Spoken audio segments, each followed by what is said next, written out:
El presidente de la Nación Argentina, haciéndose intérprete de los anhelos de justicia social que alientan los pueblos, y teniendo en cuenta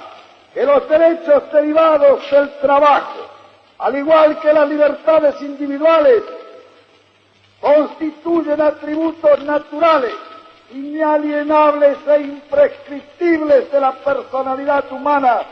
cuyo desconocimiento o agravio es causa de antagonismos, luchas y malestares sociales, considera necesario y oportuno enunciarlos mediante una declaración expresa, a fin de que en el presente y en el futuro sirva de norma para orientar la acción de los individuos y de los poderes públicos dirigida a elevar la cultura social, dignificar el trabajo y humanizar el capital como la mejor forma de establecer el equilibrio entre las fuerzas concurrentes de la economía y afianzar en un nuevo ordenamiento jurídico los principios que inspiran la legislación social.